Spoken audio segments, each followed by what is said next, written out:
You're listening to Civic Media. You can tune into any of our live shows on any radio station across the state with the Civic Media app. Find us in your phone's app store and listen anytime, anywhere.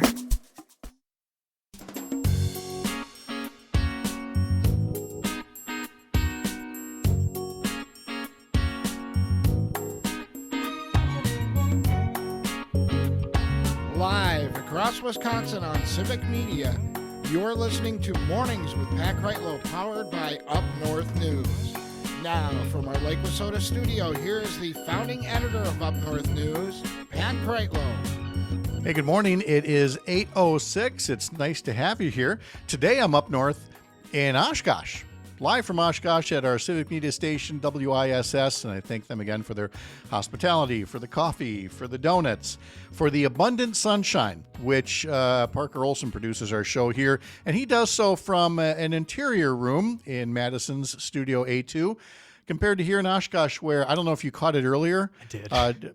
The sun, there's a certain point where the sun comes over a tree here across the street, Main Street here in Oshkosh, and doesn't quite get out of the view of the window. And for that time, I am a deity or angelic, or being fried to death by a magnifying glass like an ant on the sidewalk, and finally was able to swing the curtain over. You were impressively bright. I was. Yes. Nobody's going to accuse me of that any other time except when that happens. Those teeth were shiny. But it is a lovely day here. It's a lovely studio, and we thank again our Civic Media friends for their hospitality as we get around. You know, we're back here in the Oshkosh and Green Bay areas on weekday mornings, and we are very pleased to be so. Hope we're doing a good job for you. We've been talking a lot about the Oshkosh area. We talked to the Winnebago County Executive.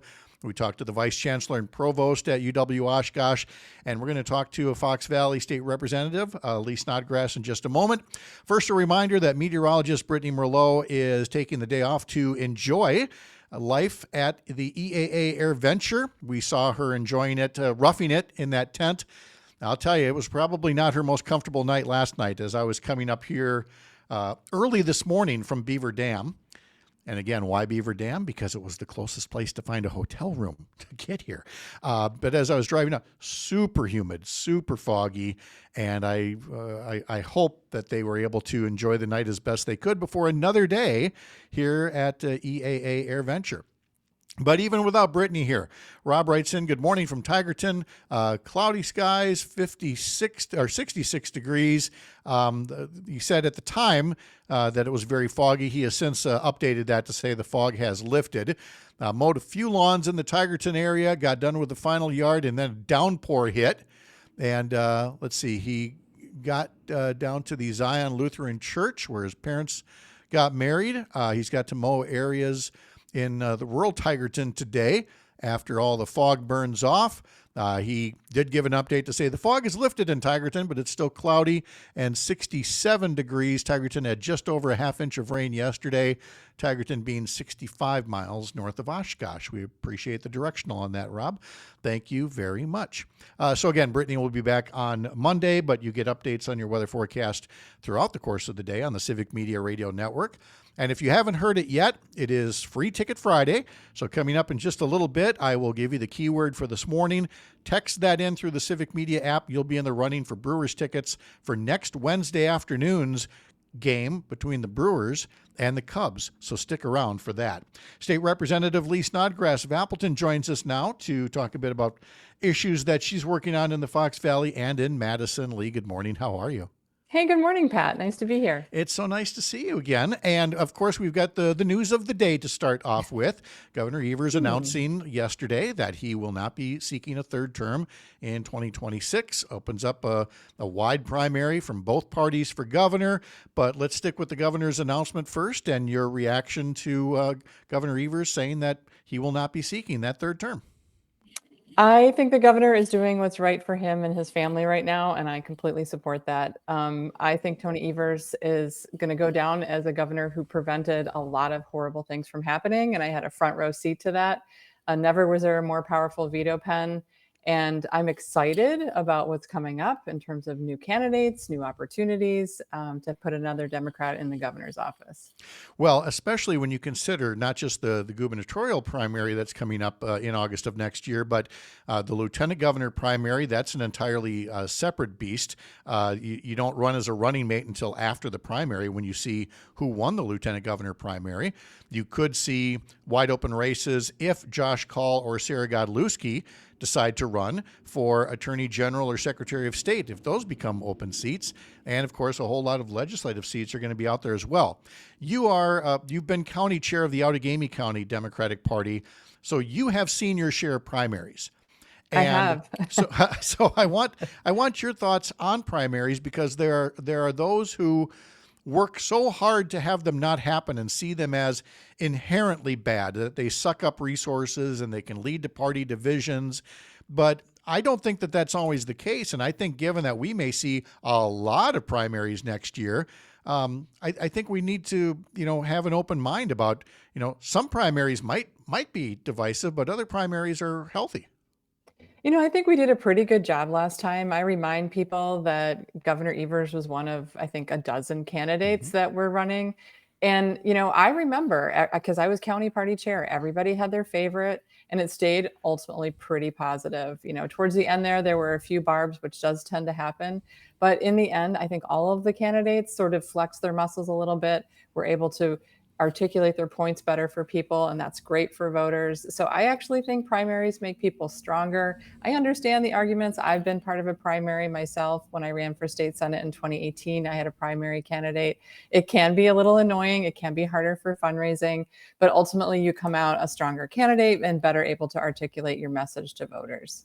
Well, and you're going to want that because the elections next year were going to be pivotal anyway. Democrats were already looking at the possibility of a trifecta now with fair or fairer maps of winning control of the assembly and or the Senate and holding on to the governor's office. So a primary might only help those matters. So how do you talk about the stakes of 2026 when you're talking to voters about what they could see after 2026, depending on how the voting goes, how much differently or perhaps how much better things could be in Wisconsin? Well, I mean, we're kind of following on the heels of what Minnesota did. We're really going for that trifecta. We have a real opportunity in the Senate and in the Assembly. A little harder for us in the Assembly, but we're not afraid of that hard work. And then, of course, holding on to the governor's office. So this is, we say it every time, this is the most important election in Wisconsin. But unfortunately, we live in a state where every election has really, really high stakes consequences. And this is certainly one of them. We have to hold on to the governor's office if we're going to go for a legislative majority. The most tragic thing really would be having that legislative majority and not being able to get anything done. The Republicans have sort of fought against that a little bit with Governor Evers. And like I mentioned before, he was the only person really keeping some horrible legislation that was easily passed from becoming law in the state of Wisconsin. We're talking to State Representative Lee Snodgrass of Appleton. And of course, all this news coming literally days after the state budget debate was settled and the state budget was signed. There was this agreement between Governor Evers and legislative Republicans. We have certainly covered it at length, both the good and the bad. And, in each case, you've had people explaining, what ultimately tipped the scales for them to say, okay, I can support this, or nope, I just can't support it. You came down as a no vote, and talk about what led you to that point. For me, the no vote was really easy. I have some kind of deal breakers as a politician and representing my district. One of them is making sure that we have public education in a really strong place and not having an increase in general aid.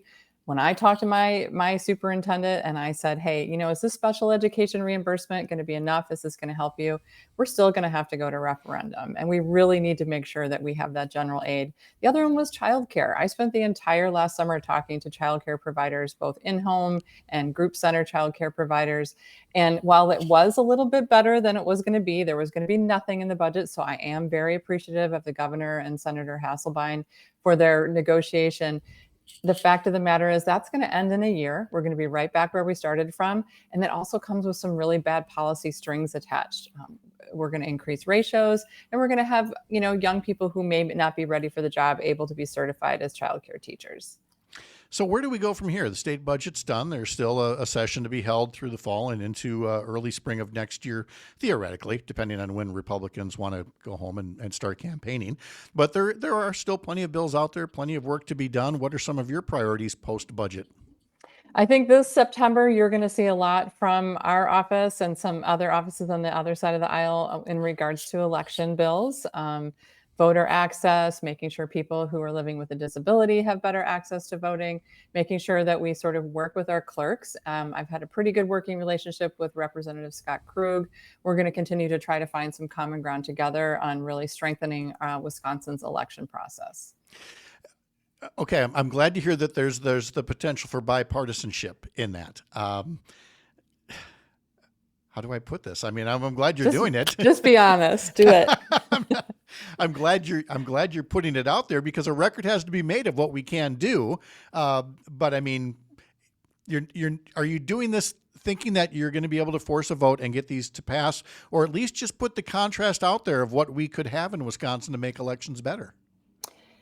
Legislating in the minority in Wisconsin is a challenge because almost everything that we introduce doesn't even get a hearing and get out of committee for a vote, much less to the floor.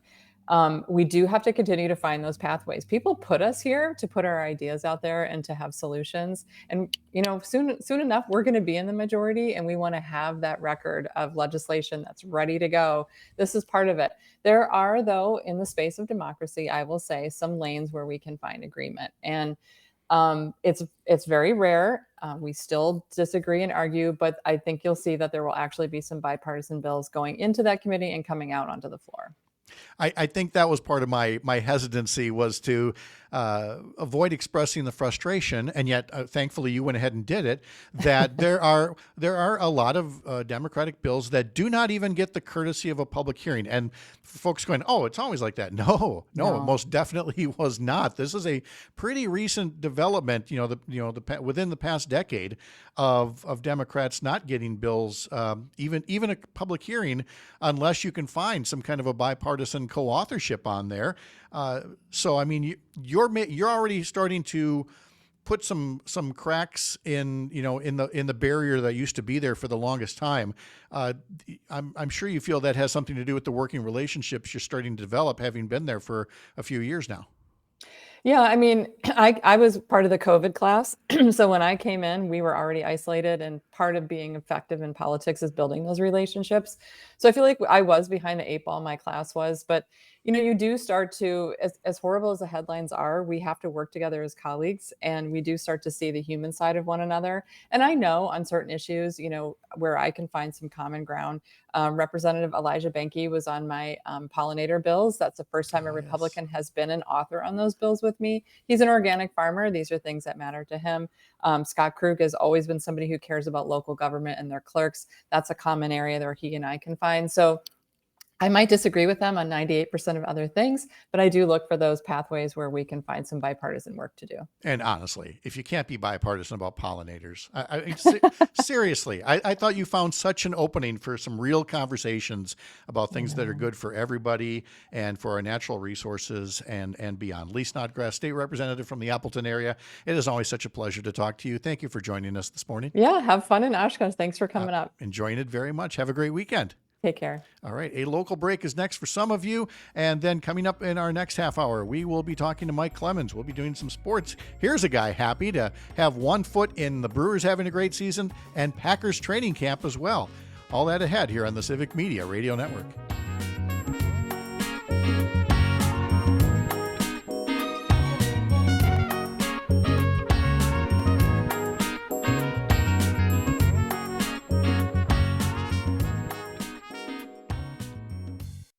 You're listening to Civic Media. Stay up to date on the latest news and information for your local community and Wisconsin by signing up for our free email newsletter. Visit civicmedia.us/email to get started.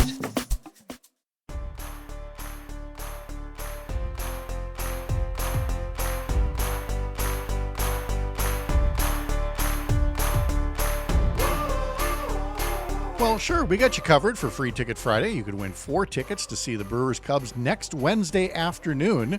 Use that Civic Media app. Use the text feature on one of the stations where you're hearing this lovely program, and text us the word brew. That's this morning's keyword, BREW. You've got to text it before 9 o'clock, before the end of the show. And then there will be other opportunities throughout the course of the day, different shows, different keywords. Text those in too. Every one of those texts is an entry in a statewide drawing for those 4 club-level tickets to see the Brewers Cubs next Wednesday afternoon. So enter if you can go. Enter if you can get the tickets electronically and use them on your phone. Text us brew before the end of the hour. Our story on our website, upnorthnewswi.com, that I posted there late yesterday about the governor's decision reads, in a love letter to Wisconsin, Tony Evers explains why he won't run for governor again. He said that he was confident that he would win a 3rd term if he sought it, but has decided to retire after 50 years in service. He wrote, here's the truth, Wisconsin. The only thing I love more than being your governor is being a husband, a dad, and a grandpa. Marrying Kathy is the greatest accomplishment of my life because it gave me a lifetime with her, 3 amazing kids, and 9 incredible grandkids. For 5 decades, my family has sacrificed to give me the gift of service. They're my world, and I owe it to them to focus on doing all the things we enjoy and love doing together. It's why, Wisconsin, I will not be running for a 3rd term. As I was on my way here to Oshkosh, it's when we got word that the governor had made that announcement, and I already had a previously scheduled interview with Senator Tammy Baldwin. And so minutes later, I was here at the studios of WISS and all set up and talking to Tammy Baldwin about some legislation she's working on to help make sure that water supplies in rural Wisconsin remain clean. We're going to hear all about that come Monday. Naturally, I first had to ask her about the announcement about Governor Tony Evers, and here's what she had to say. As a career educator turned governor, working with him to support public education has been such a joy. I'm certainly going to miss him, but I'm certainly going to look forward to the year and a half that we still have to work together on behalf of the people of the state. I'm jazzed as hell for him to get the next chapter in his life. His statement mentioned, he titled it "A Love Letter to Wisconsin," a love letter to Kathy and his family and to Wisconsin, and really hits on notions of public service, which for all of the bare knuckle politics that goes on in this day and age, it seems like a nice reminder that the whole reason you're supposed to be doing what you're doing, him, you, others, is about service. Exactly. And that's really, a reflection of his life. I talked to him earlier today, and he was reflecting on nearly 50 years in public service, whether that was as a teacher, a principal, superintendent of public instruction, or governor, a servant of the people. And he embodies that. Senator, I have to ask, I have to do my due diligence. Is that a post that you might be interested in considering next year? No, I know that we have a very well qualified group of folks who I'm sure are eyeing the possibility of running for governor, and I look forward to that. But I'm focused on a very important job I have here in Washington, D.C., especially in these times where our very democracy is on the line. And I am very honored to be in this fight, and that Wisconsinites entrusted me with being their voice in Washington. Senator Tammy Baldwin there. And then, of course, since the news, Lieutenant Governor Sarah Rodriguez has now announced that she will run for governor. Milwaukee County Executive David Crowley said he is preparing to announce a run for governor. And there will be others that I'm sure we'll be tracking, I would say, over the next days and weeks. But I think days might just be the best way to put it. People are going to want to get into this race pretty early, get their name ID up, start raising money, because there really is no presumptive front runner. When it was a wide open field back in 2018, Tony Evers was the one everybody was looking at. He was state superintendent at the time. And people said, well, if he gets in, he'll probably be the nominee. But he gave no indication. He was playing it coy for the longest time, and at that point, about a dozen candidates got in the race before before Tony Evers said that he wanted to run for governor. This time around, no real presumptive favorite. Some names that you know, some names you don't know are going to be running here. Parker Olson is our producer in Madison Studio A2, and it's time to play. Oh, Parker is so young. That's the name for our new game here. So, figure out how young Parker is based off of this thing that Pat's about to tell him. Based off this thing called "Who Died This Week." So here we go. Okay, this is cheerful. Yeah, I know, but it's been a week. Five different names to share with you.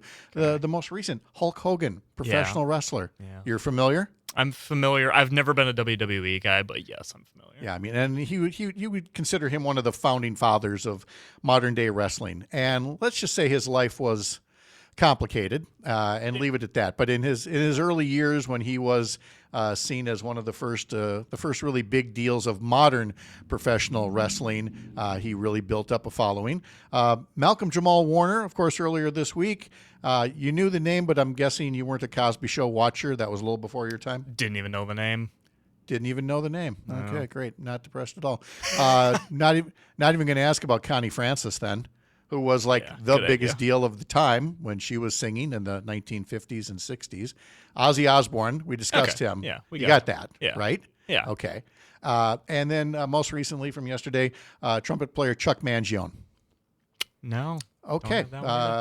Feels So Good. Was his signature tune. Feels so good to feel this old. Thank you, Parker, for playing along with us. To guess how old I am, please hit that text line. Put in that number. How old is Parker? No. Just text us Brew for those brewery tickets. Mike Clemens is along with Sports Next year up north.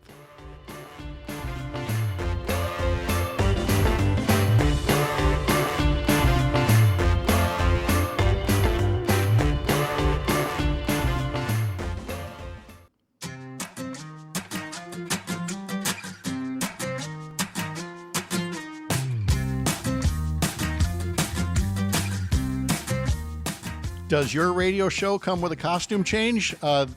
This one does, because it's I was wondering. I wasn't sure if you did change. It is Free Ticket Friday. We're giving away tickets to a Brewers game. The Brewers are playing this afternoon. One of the people on this show is going to the game right after this, making his way to Milwaukee. And so the Brewers Hawaiian shirt that was given to me for my birthday a couple of weeks back by one of my daughters has been donned and is ready to head down and see the game today. Although we're kind of matchy. We got the light blue shirts. Yours have what are those, limes or kiwis or something on there? It's up for debate. I believe lime or kiwi is the running theory. Okay. We're not sure. Okay. I think I'm on Team Kiwi.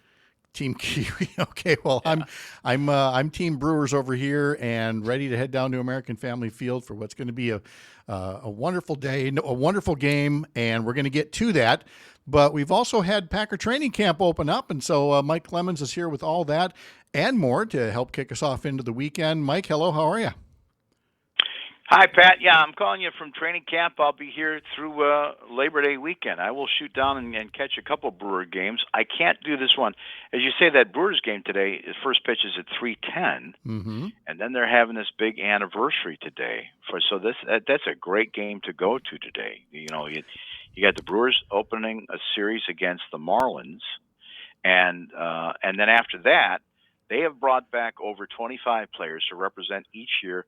That they're celebrating the 25th anniversary of opening Miller Park. Can you believe the ballpark's that old already? No. Now, of course, it's American Family Field with its wonderful retractable dome, because in the spring, when it's raining and it's like, well, gee, do I go to the ballpark to cover the game? Yeah, the game is on every day. You know, it's on every day. It's a beautiful thing. There aren't those costly rain delays. And so it'll be Freddie Peralta on the mound for the Brewers. The Brewers were in first place in not only in their division, best record in baseball, right? 61 wins. Yeah. And after the game, then they're going to have this home run derby, and they brought back guys like, Ryan Braun and Prince Fielder and Carlos Gomez, Corey Hart, all these fan favorites, Jeff Jenkins. And Carlos Gomez and Brawny will be team captains, and they will pick, hitters for their team and have a little home run derby after the game today. So that's going to be a great one to watch. It really is, and I have to say it'll be kind of cleansing for me in this way. One of the best displays of hitting I'd ever seen was back when Mark McGwire was at his peak, and he was coming to the Metrodome to play the Twins, and I made sure to get there extra early for BP. And watching Mark McGwire launch these things in BP at the time, not knowing what we know now, was just wonderful to watch as a baseball fan. And then, of course, later in hindsight, it feels so tainted that I tell you, today's home run derby is going to be kind of a cleansing for me after what I had to see there, more than 2 decades ago. The Cardinals came to town during that home run derby, if you will, between him and Sammy Sosa. And one of the guys at the station said, "Hey, you want to go?" And I had other plans that I was going to cover something else. I can't remember what. And he said he had a credential. Okay, yeah, let's go. And we go down and we see Mark McGwire hit I think it was 61 or 62. It was just, and I have not, I got to see Hank Aaron as a kid. I have not seen anybody launch a ball that had this vertical trajectory immediately off the bat like that. No. The way he was that year. It just leapt off the bat and went way high. By the time Uger could have called a get up, get out of here, gone within a second of that thing. And then keeps on creeping and creeping and creeping, and then goes deep back into the bleacher seats at County Stadium. It was amazing to watch, no question. Yeah. Tony writes on YouTube, where is Richie Sexson, one of the tallest baseball players I've ever seen? 45 homers in 01 and 03. So clearly, I think, I don't know if he's part of this later today, but when people see those 25 or more Brewers marking 25 years at this particular ballpark, there's going to be a lot of time travel today as people like we just did go back and have favorite memories of favorite players. Right. Yeah, absolutely. Wasn't he like 6'7"? He's pretty big. Of course, you got Aaron Judge now these days. Yes, I know. And he causes an eclipse when he gets into the batter's box. And he can launch him. He too is fun to watch as long as you're not playing against him at the time. So let's get to training camp. You're there. You've got the practices that are open to the public some days. It just has an aura. Everybody likes to talk about, the kids and the bikes and everything. But it just is an experience for the players, for the spectators, for the community. Right. And, these players are juiced for it too, because, they are football players. This is what they do in life. They've worked very hard to get to this point. They heal from the wounds from the off season. Then they go back after about a month or two off, and they've been working out to get to this moment. And by the way, they have to re-earn their job. There's a competition going on. So for the first 3 or 4 days under the, current CBA, the collective bargaining agreement, the coaches don't throw the pads on right away in these guys. They've got to have like 3-4 practices in helmets and shorts. And so we started on Wednesday at 10:30. The practices are open every day at 10:30 to the public. They're going to go by fast. 20 years ago, when Mike Sherman was the head coach, when we still had two-a-days before those, union agreements with the players, he had over 50 practices. And I'm like trying to remember with my buddies, like, how did we cover 50? Because right now there's only 11 of these things before they get through the 3 preseason games.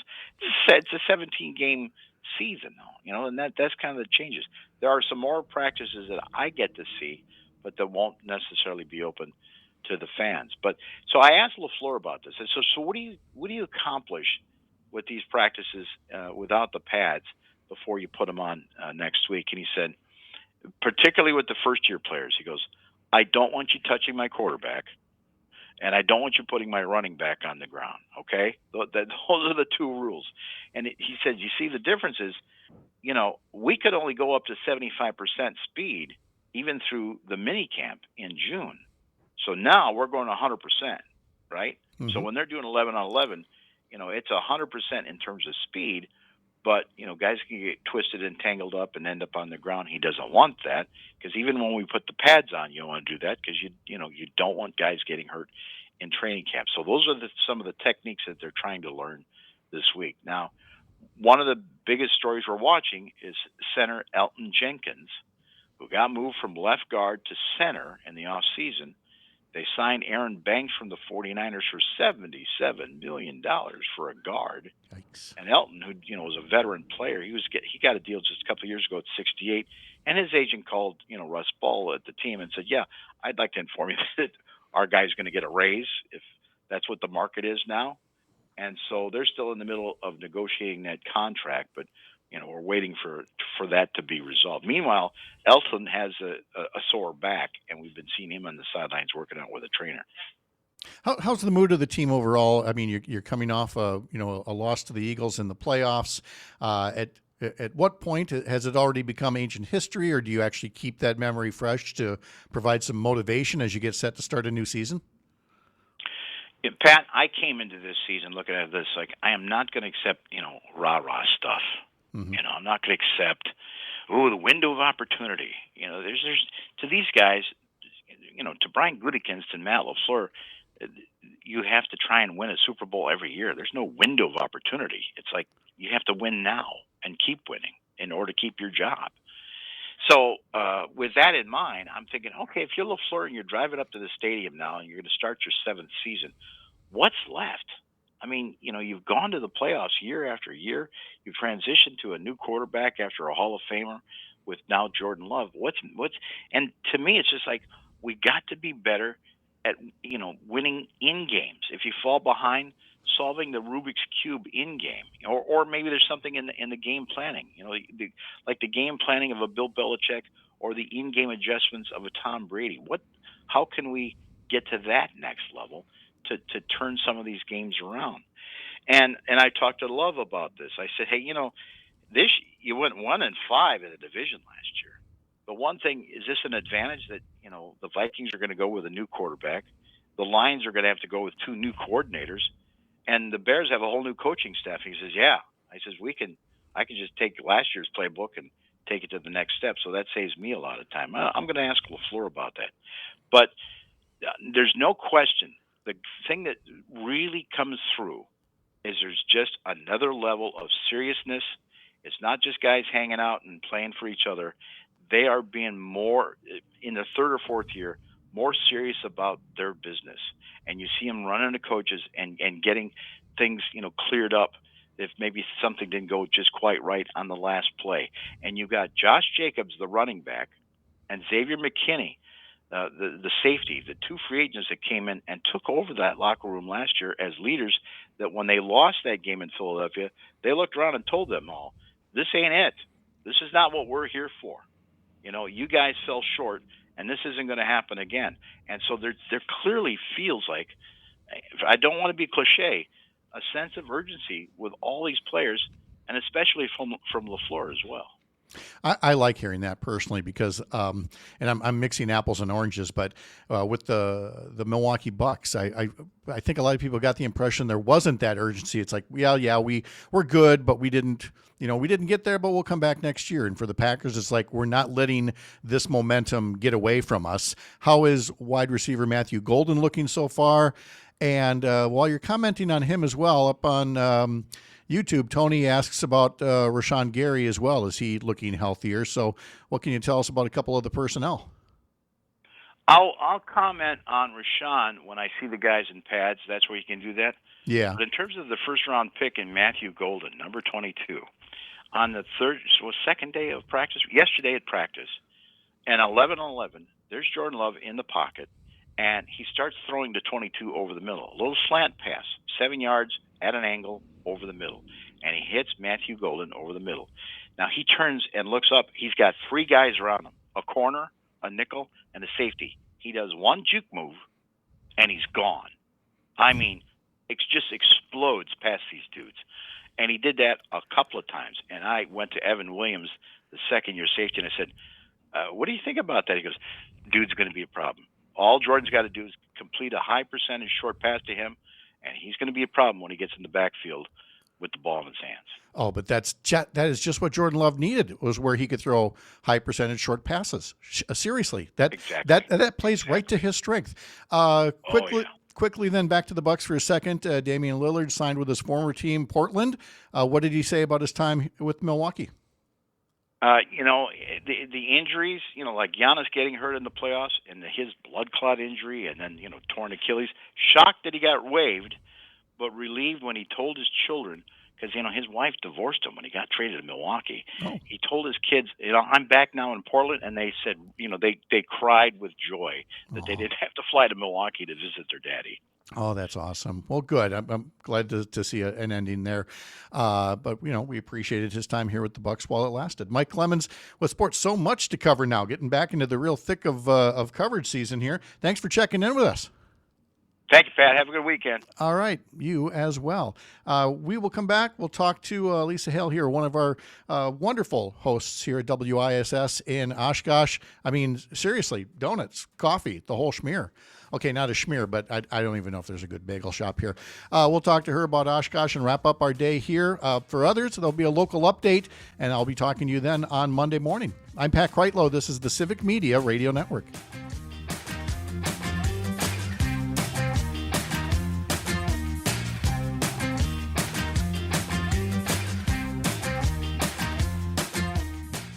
You're listening to Civic Media. Find the latest news, information, and archives of all your favorite shows on the Civic Media website, civicmedia.us.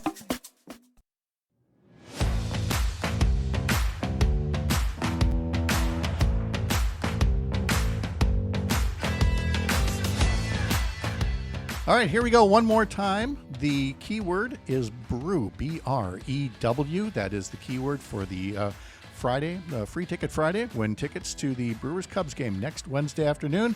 You've got yourself another 6 minutes or so to send that, text that in through the Civic Media app, and then there will be more keywords, more chances to win throughout the course of the day. Lisa Hale is here, who covers Civic Media news here in Oshkosh and in Green Bay as well, and has just been a wonderful host for us today. Thank you for that, Lisa. Well, I used to, when we have people coming from the corporate world, shall we say, I want to be nice. I want to let them know that I love them. So I brought you some donuts and some coffee and stuff like that. We did. There was coffee here. There was donuts. I mentioned the temperature in the room. It turns out, Parker, they can adjust the temperature here. Mm-hmm. Yeah, we can move the air conditioning up and down. So yes, I turned it up. Well, I turned the air conditioning up. I brought the temperature down. Oh yeah, we had this debate because she has lived in northern states, but also southern states. Right, and the terminology is different. You turn the air conditioning down to get it cold. To get the temperature down. No. No. You turn it down to turn it off. You turn it up to get more cold. Okay. Yeah. That's the South for you. It's nuts. No, I think that makes sense. Where all did you live? I've lived in Louisiana and Mississippi and Texas, as well as Wisconsin and Michigan. I know this is true because you said Louisiana. Yes, I am definitely a Louisiana girl. I spent more time in Louisiana than I did in the other states. Always in news, or what kind of fields have you worked in? I have been in radio since I was 15 years old. Oh. I've been doing news since I was 19, or, after I got out of college, because I got my degree in journalism, and I've been doing everything from radio, TV, newspaper, magazines since then. Mm-hmm. I'm not going to say when that was, because that would put a date on me, we can't and we're not that. going to do that. Where'd you go to school? Northeast Wisconsin. No, that's where we're at now. That's right. Northeast Louisiana University is what it was known as when I went. Okay. It is now University of Louisiana at Monroe. Okay. That's where I got my journalism degree. ULM mentioned. And then I went to Northwestern State University in Natchitoches for my business degree. I have a couple hundred degrees. Where's Natchitoches? That's in Louisiana too. It's in Cajun country of Louisiana. Okay. What are you missing most here? Let's talk food for a second here. That's exactly it. I don't miss anything about Louisiana except for the food. Mm-hmm. I would kill for a good old-fashioned crawfish boil. I really would, and I miss that food. There's so much flavor in the Creole and Cajun cooking. Have you been any place at all in Wisconsin that has tried, that advertises itself as Cajun? Yes, I have. There's a place up in Ashwaubenon. that does basically seafood boils, and they do a really good job. I've tried them. I like them. I can't remember the name of it right now. I want to say maybe Millions. I'm not sure. And then there's a place in Sheboygan that's called, I think, Bourbon Street. And they have an etouffee that I love. It is just spicy enough. So. All right. So your quest is better than, say, when I leave Wisconsin and I try to get an old-fashioned someplace. Oh, yeah. You're not going to find a good old-fashioned anywhere but they here. make a Manhattan and think that Yes. they've done it right, that, it's just a different name, right? Like, No. No. It's not even close. Yeah, and Bloody Marys, if you want a good Bloody Mary, get it in Wisconsin. Don't go down south for a Bloody Mary. No, apparently we know things about alcoholic drinks here. Yes. It's been said. Louisiana might know food, but Wisconsin knows alcohol. Is Bourbon Street a destination for you and others from there, or is it now just strictly tourists? It depends. Okay. If there is something actually happening, and besides tourists falling down. Besides going to Bourbon Street, like I lived in the northern portion of the state. So if there was a concert I wanted to go to in New Orleans, I would go and maybe after the concert walk Bourbon Street, but I wouldn't go to Bourbon Street just to go. And I would not go to Mardi Gras just to go unless it's one of the other Mardi Gras. But I could see what you mean about if there was something specific there, because there are so many places to see music. It is just, and Nashville's the same way, and I'm sure there's other cities too, where it's just like, here's a place with live music, and then the next door there's live music, and the next door is live music, and you don't get that in almost any Wisconsin community, but in some of these places, that is what they're known for. I mean, the best blues band I ever saw was on Bourbon Street. Oh, yeah. Not jazz, it was blues. Blues, definitely. Oh, my goodness. Yeah. Just so good. Everybody talks about jazz being Louisiana, but if you really want to know what the Louisiana music is, you got to go Zydeco, blues, and country. That's what Louisiana music really is. Wow, okay. Do you get back down there much at all? The last time I was down, I hate to say this, but was when my stepdad passed away and I went for the funeral. Sure. I mean, it's 20 hours driving. Yeah. I hate flying. And so and it's hot. I much prefer to be here. Thank you very much. Yeah. We have our hot days, but it's not like No. life down there. It's so funny. Somebody was complaining about the heat the other day when it was so hot. And I was like, yeah, this is pretty much like, I guess, late March in Louisiana. And they were like, late March? Yeah.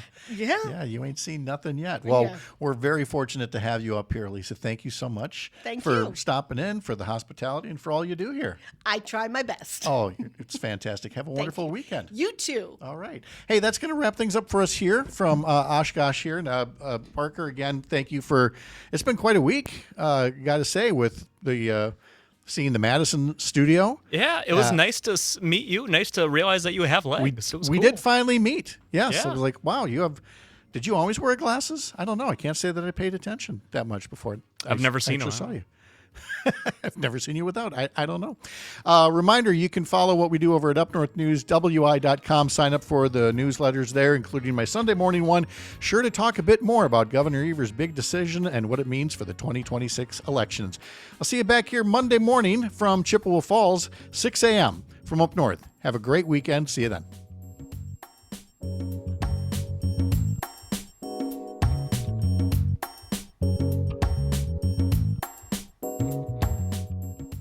The national news cycle never stops, but it can be hard to find news about your local community. Civic Media is dedicated to providing quality local and state news coverage across Wisconsin. With the Civic Media app, you can get notifications about local stories that matter to you and your community. Find the free Civic Media app in your phone's app store and choose notifications from the menu to tell us what kind of news you want to hear about.